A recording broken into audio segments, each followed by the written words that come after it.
మేమైతే నవీన్ యాదవ్ రావాలనుకుంటున్నాము. నవీన యాదవ్ గారు రావాలని కోరుకుంటున్నామమ్మా. మా గల్లీలో ఆయన మాకు మంచి చేశారమ్మా. మాకు దేనికైనా మంచి చేస్తారమ్మా ఆయన. మాకు నవీన్ యాదవ్ వస్తాడని అనిపిస్తుంది. ప్రధానంగా 3 పార్టీలు అని మీరు అంటారు, ప్రధానంగా ఒకటే పార్టీ అని మేము అంటారు. అంటే జూబ్లీ హిల్స్ బైపోల్ ఎలక్షన్స్ జరుగుతున్నాయి, ఉప ఎన్నికలు నవంబర్ 11న. సో దీంట్లో మీరు ఎవరు వస్తారని చెప్పేసి అనుకుంటున్నారు? ప్రధానంగా బీఆర్ఎస్, బీజేపీ, కాంగ్రెస్ ఉన్నాయి. వీళ్ళలో ఎవరు వస్తారని చెప్పేసి మీరు అనుకుంటున్నారు? మేమైతే నవీన్ యాదవ్ రావాలనుకుంటున్నాము. అసలు నవీన్ యాదవ్ గారే రావాలనుకుంటున్నారు. ఆ. ఎందుకండి? రీజన్ ఏముంది? మాకు అందుబాటులో ఉంటాడు, ఇక్కడేమో మా గల్లీ లీడర్ కాబట్టి. మీ సమస్యలన్నీ పరిష్కరిస్తారా నవీన్ యాదవ్ గారు? ఎప్పుడైనా ఏదైనా వస్తే ఆయన వస్తాడమ్మా, చూస్తాడు. వస్తారు. మరి నవీన్ యాదవ్ గారు 2014, 2018 పోటీ చేసి ఓడిపోయారు. మళ్ళీ ఇప్పుడు గెలుస్తారని మీరు అనుకుంటున్నారా? అనుకుంటున్నాం మరి. గెలిపించుకుంటారా? గెలిపించుకుంటారు మరి, జనం నిలబడ్డారు కదమ్మా. కానీ ఇప్పుడు ఏంటంటే ఇక్కడ మనకి రోడ్ల సమస్య కూడా ఉంది. ఇప్పటి వరకు పరిష్కారం జరగలేదు. దాన్ని బట్టి మీరు అంటే మీకు ఏం కావాలని చెప్పేసి అనుకుంటున్నారు అభివృద్ధి? నాకు రాదు కానీ ఏదో మా ఇక్కడ దగ్గరగా ఉన్నాడు కాబట్టి ఆయన గెలిస్తే మాకు ఏదైనా చేస్తాడని అంతే. నమస్తే అండి, నా పేరు బీఆర్ఎస్ తరుణ్. నేను ఇక్కడ యూత్ వైస్ ప్రెసిడెంట్గా 3 years చేసిన. ఇప్పుడు ప్రధానంగా 3 పార్టీలు అని మీరు అంటారు, ప్రధానంగా ఒకటే పార్టీ అని మేము అంటున్నాం. ఎందుకు అంటే 6 గ్యారంటీలు ఇచ్చినప్పటికీ, 420 హామీలు ఇచ్చినప్పటికీ కూడా ఇక్కడ ఒక్కడు కూడా ఫుల్ఫిల్ కాలే. ఒకటి బస్సు ఒకటి అయింది అనేసి అన్నారు. ఇప్పుడు ఏమైందంటే లేడీస్కి ఫ్రీ పెట్టినప్పటికీ జెంట్స్కి 50 రూపాయలు ఉన్నది 70 రూపాయలు, 80 రూపాయలు చేశారు. ఇటు మళ్ళీ పిల్లలకి బస్ పాస్ విషయంలో అప్పుడు 300 ఉండే కేసీఆర్ హయాంలో, ఇప్పుడు 600 అయింది. ఇది కూడా ఒక ఫెయిల్ అయినట్టే కదా. మహిళలకు 2500 ఇస్తున్నారు, అది ఇవ్వలే. పెన్షన్లు వస్తలేవు. ఇక్కడ నా సివరేజ్ ప్రాబ్లం ఉంది, రోడ్లు పడతలే. 20 నెలల్లో ఏ మంత్రి ఇక్కడికి రాలే. ఈ 2 నెలల్లో ఎంతోమంది మంత్రులు మన రోడ్ కటింగ్లు అంటారు, అది అంటారు. ఇక్కడికి వచ్చి రోడ్ కటింగ్ చేస్తాం, అయిపోయింది, ఇక్కడ ఫ్లైఓవర్ పడుతుంది అన్నారు. అది కాకుండా 120 కోట్లు జూబ్లీ హిల్స్కి అభివృద్ధి కోసం శాంక్షన్ చేసినాం అంటారు. ఇక్కడ ఒక్క పని కూడా జరగట్లేదు. ప్రజలందరూ గమనిస్తున్నారు, ఇటు రాష్ట్ర ప్రజలు కావచ్చు, ఇటు జూబ్లీ హిల్స్ కాన్స్టిట్యున్సీ ప్రజలందరూ కూడా. మా పార్టీ 100% సర్వేలో చూసుకుంటే 45% వచ్చింది. ఇటు ప్రజలు ఇంకా మన ఎట్లా అంటే ఒక యాక్టివ్ ఉన్నారు. మేము బీఆర్ఎస్ పార్టీని గెలిపించాలి 100% అని చెప్పేసి మొగ్గు చూపుతారు. ఇప్పుడు బీఆర్ఎస్ అని అంటున్నారు కానీ గత 10 ఏళ్ళుగా ఇక్కడ అభివృద్ధి ఏం జరిగిందని చెప్పేసి చెప్తారు?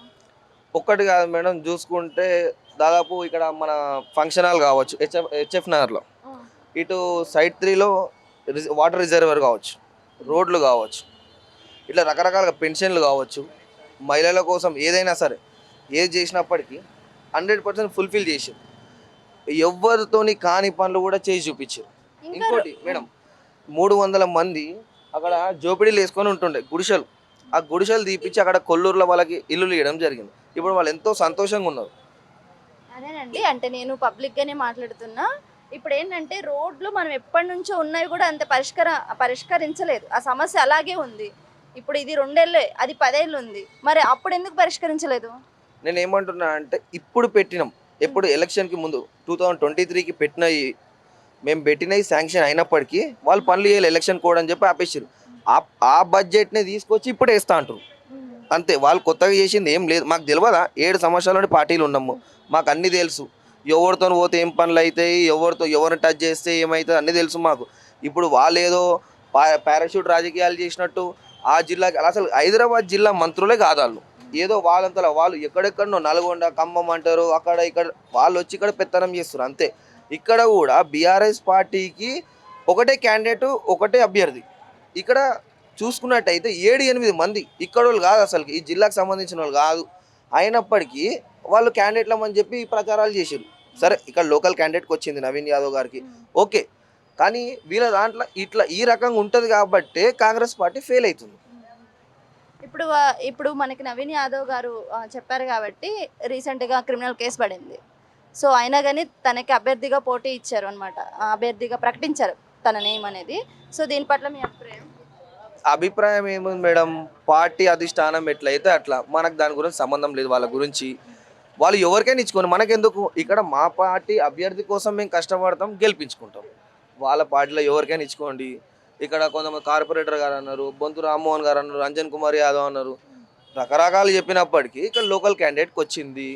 కేసులు ఉన్నాయా కేసులు లేవా అది మనకి అంత సంబంధం లేదు. మా పార్టీ గెలుస్తుందని మేము అభివృద్ధి కోసం పనిచేస్తాం. ఇంకో 100 మందితో చేపిస్తాం.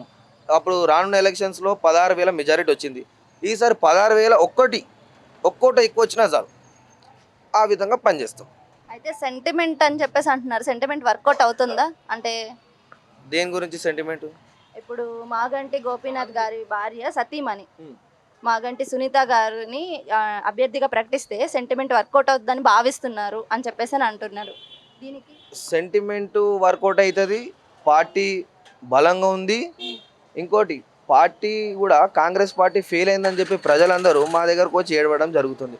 ఇంకోటి మన మాగంటి సునీత గారి కూతురు క్యాన్వాసింగ్కి వెళ్తుంటే మీ డాడీ చేసిన పనులన్నీ మాకు గుర్తుకొస్తున్నాయి. సేమ్ మీ డాడీ ఫేస్ కట్ ఉంది, మీరు కూడా మాకు మంచి చేయాలి, మిమ్మల్ని తప్ప మేము ఎవరిని యాక్సెప్ట్ చేయం, కాంగ్రెస్ కానీ బీజేపీ కానీ మీరు ఉండాలి, మీరు రారనుకున్నాం, వేరే నోరునో తెచ్చి నించోబెడతారు అనుకున్నాం. సరే మీ కుటుంబం వచ్చిందో హ్యాపీ అని చెప్పి వాళ్ళంతా వాళ్ళే ఏడుస్తారు మేము పోతుంటే. అరే గోపన్న లేడు కదా అని చెప్పి బాధ. ఎందుకంటే ఆయన చేసింది ఎట్లా అంటే 24/7 రాత్రి 3 గంటలకు ఫోన్ చేసిన ఎత్తేటోడు, రాత్రి 2 గంటలకు చేసిన ఎత్తేటోడు. మేము మేడం గారి దగ్గరికి వెళ్ళాం. మేడం అన్న అయితే గోపన్న 4 గంటలకు మాకు ఫోన్ చేసిన ఎత్తుండే, 2 గంటలకు చేసి ఎత్తుండే.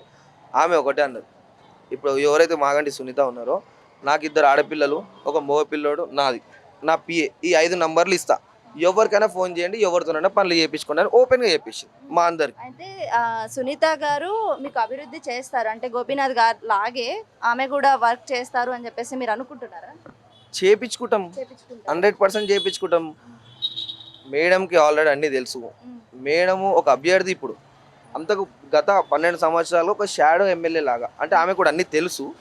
ఇంకా ఏమేమి సమస్యలు ఆగిపోయినాయి, ఎవరు ఆపిరు కూడా అన్నీ తెలుసు మేడంకి. మేడం ఆల్రెడీ అన్నది, మనం అధికారంలోకి రాగానే 100 కోట్లు కొట్లాడైనా తెచ్చి అభివృద్ధికి చూసుకుంటా అనేసి అన్నది. నవీన యాదవ్ గారు రావాలని కోరుకుంటున్నామమ్మా. మా గల్లీలో ఆయనే మాకు మంచి చేశారమ్మా. మాకు దేనికైనా మంచి చేస్తారమ్మా. అందరూ ప్రజలందరికీ చేస్తారు, మంచి చేయాలని అనుకుంటున్నామమ్మా. ఆయనే రావాలని కోరుకుంటున్నాం. ఆయనే రావాలని కోరుకుంటున్నారు. ఇప్పుడు గవర్నమెంట్ అంటే రేషన్ కార్డ్, కొత్త రేషన్ కార్డ్స్ అనేది మళ్ళీ పెట్టింది.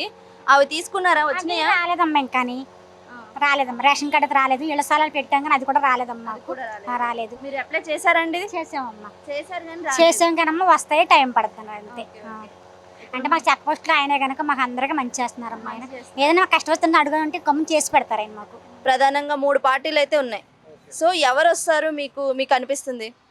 మాకు నవీన్ యాదవ్ వస్తాడని అనిపిస్తుంది. స్థానిక లీడర్ అయినా ఇప్పుడు ఇక్కడ స్థానిక ఎమ్మెల్యే అయితే మాకు బాగుంటుందని మేము కోరుకుంటున్నాం. స్థానిక ఎమ్మెల్యే ఇక్కడ మాకు దగ్గర కదా స్థానిక ఎమ్మెల్యే అవుతాడు, ఆయన అయితే మాకు బాగుంటుందని మేము అనుకుంటున్నాం. అంటే ఇప్పుడు వరకు మనకేంటంటే ఇక్కడ రోడ్ల పైన నీరు చేరి వర్షాలు పడుతుంటే సరిగ్గా లేక మనకి సమస్యను ఎందుకు పరిష్కరించలేదు? ఇక్కడ కౌన్సిలర్ చూసుకోవాలి కదా, స్థానిక కౌన్సిలర్. అక్కడ సానందం హాస్పిటల్ గల్లీలో వరద పోతుంటది రోజు. ఇప్పుడు పోయి చూడండి, రోజు నీళ్లు పోతాయి అక్కడ. ఇంకా ఇంతవరకు చేస్తలేరు. మరి ఆయన కౌన్సిలర్ ఉండు చేయాలి కానీ చూస్తారు కానీ వాళ్ళు ఏది చేస్తలేరు. ఆ డెన్నిస్ నీళ్ళు సంవత్సరం అవుతుంది రోడ్డు మీద రోజు వాడుతూనే ఉంటాయి నీళ్ళు. మరి ఆయన కౌన్సిలర్ ఉన్నప్పుడు ఆయన చేయాలి. ఇప్పుడు ఈయన ఎమ్మెల్యే అయితే ఈయనకు ఏదైనా చెప్తాం మేము, అప్పుడు ఆయన వాళ్ళకి చెప్తాడు. ఓకే, ఈయన వచ్చి గెలిస్తే గనక ఈయన చేస్తారు అని చెప్పేసి మీ నమ్మకం? ఆయన లీడర్, కరెక్ట్ లీడరు అని మేము అనుకుంటున్నాం.